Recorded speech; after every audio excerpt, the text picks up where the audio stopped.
Halo semua, bertemu lagi dengan saya Adrian Roy dari kelas PKO 2A NIM 2005-135417. Baik, di video kali ini saya akan membuat video UAS dan video UAS pelajaran pendidikan kewargaan, yaitu otonomi daerah. Bagaimana kelanjutannya? Langsung saja ke videonya.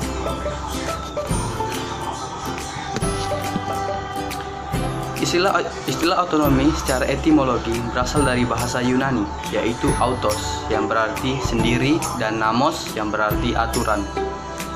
Dengan begitu, otonomi dapat diartikan pengaturan sendiri, mengatur, atau memerintah sendiri. Menurut Kamus Besar Bahasa Indonesia (KBBI), otonomi daerah adalah hak, wewenang, dan kewajiban daerah untuk mengatur serta mengurus rumah tangga sendiri sesuai peraturan perundang-undangan yang berlaku. Sedangkan, menurut seorang ahli bernama Kansil, otonomi daerah adalah suatu bentuk hak dan wewenang berikut kewajiban dari sebuah daerah untuk dapat mengatur serta mengurus urusan daerah sendiri berdasarkan peraturan perundang-undangan yang berlaku. Dalam artian sempit, otonomi diartikan mandiri, dalam arti luas diartikan berdaya. Maka, otonomi daerah bisa diartikan sebagai suatu kemandirian daerah untuk mengurus, berbuat, dan memberikan putusan untuk kepentingan daerahnya sendiri.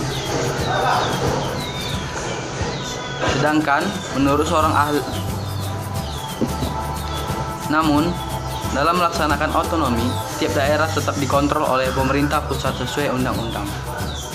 Untuk mengenai lebih dalam mengenai otonomi daerah, kamu perlu memahami juga tujuan, prinsip, asas pelaksanaan, dan dasar hukumnya. Tujuan dan prinsip otonomi daerah. 1. Tujuan otonomi daerah. Tujuan pelaksanaan kebijakan otonomi daerah adalah sebagai berikut. Dapat meningkatkan pelayanan kepada masyarakat. Dapat mengembangkan kehidupan yang berasaskan demokrasi. Dapat mewujudkan suatu keadilan sosial bagi seluruh masyarakat. Dapat mewujudkan pemerataan daerah. Dapat memelihara hubungan yang serasi dan baik antara pusat dan daerah serta antar daerah dalam rangka menjaga keutuhan negara dan kesatuan Republik Negara NKRI. Dapat mendorong upaya pemberdayaan masyarakat. Dapat menumbuhkan prakarsa sekaligus kreativitas, meningkatkan peran masyarakat, serta mengembangkan peran dan fungsi dari pihak DPRD. 2. Prinsip otonomi daerah. Selanjutnya, terdapat 3 prinsip dalam penyelenggaraan otonomi daerah, yakni prinsip otonomi seluas-luasnya. Berdasarkan prinsip ini, suatu daerah akan diberikan kewenangan untuk mengatur dan mengurus urusan rumah tangga sendiri berikut pemerintahannya, kecuali jika terdapat wewenang yang menurut peraturan undang-undang memang menjadi kewenangan dari pemerintah pusat. Prinsip otonomi nyata. Berdasarkan prinsip ini, suatu daerah diberi kewenangan untuk menangani urusan pemerintahan yang didasarkan atas tugas, wewenang, dan kewajiban yang secara nyata sudah ada serta mempunyai potensi untuk dapat terus bertumbuh, berkembang, sekaligus hidup sesuai potensi sesuai daerah tertentu. Next. Prinsip otonomi yang bertanggung jawab. Prinsip ini bermakna dalam suatu sistem penyelenggaraan pemerintahan harus pula disesuaikan dengan dan diperhatikan tentang adanya tujuan dan maksud dari pemberian otonomi. Tujuan yang ingin dicapai menurut prinsip ini adalah mampu memperdayakan masing-masing daerahnya dalam rangka meningkatkan kesejahteraan di masyarakat luas. 3. Akses otonomi daerah. Asas-asas untuk menyelenggarakan otonomi daerah pada dasarnya ada 3, yaitu asas desentralisasi. Asas ini bermakna adanya penyerahan wewenang dari pemerintahan pusat kepada daerah-daerah otonomi berdasarkan struktur negara kesatuan Republik Indonesia atau NKRI. Asas dekonsentrasi. Asas ini bermakna adanya pelimpahan wewenang dari pemerintahan pusat kepada gubernur sebagai representasinya di tingkat daerah. Asas tugas pembantuan. Asas ini bermakna untuk terdapat di sebuah penugasan yang dilakukan oleh pemerintah pusat kepada suatu daerah otonomi dan oleh kepala daerah kepada kepala desa dalam rangka melaksanakannya.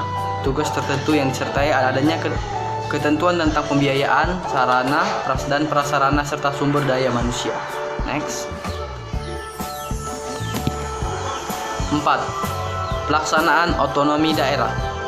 Dengan adanya pelaksanaan otonomi daerah, diharapkan dapat memperbaiki kesejahteraan masyarakat. Pelaksanaan otonomi daerah cukup penting dalam rangka pengembangan suatu daerah yang disesuaikan dengan potensi dan kekhasannya masing-masing.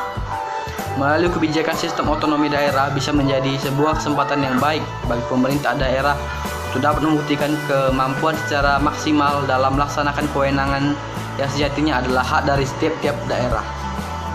Next. Dasar hukum otonomi daerah. 5. Dasar hukum otonomi daerah.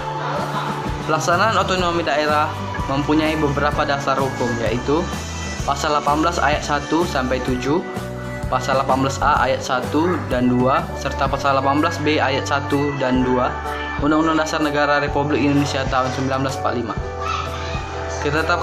Ketetapan MPR RI nomor MPR 1998 tentang penyelenggaraan otonomi daerah, pengaturan pembagian dan pemanfaatan sumber daya nasional yang berkeadilan, serta perimbangan keuangan pusat dan daerah dalam kerangka NKRI. Ketetapan MPR RI nomor 4 MPR tahun 2000 tentang rekomendasi kebijakan dalam penyelenggaraan otonomi daerah. Undang-Undang nomor 32 tahun 2004 tentang pemerintahan daerah. Undang-Undang nomor 33 2004 tentang perimbangan keuangan antara pemerintah pusat dan pemerintah daerah, dan Undang-Undang nomor 23 tahun 2014 tentang pemerintah daerah yang merevisi Undang-Undang nomor 32 tahun 2004 tentang pemerintahan daerah. Oke, sekian dari video UAS PPKN saya kali ini. Jika ada kesalahan dalam hal aksen dan pengucapan mohon dimaafkan. Saya ucapkan terima kasih. Saya Adrian Rusanda, salam olahraga.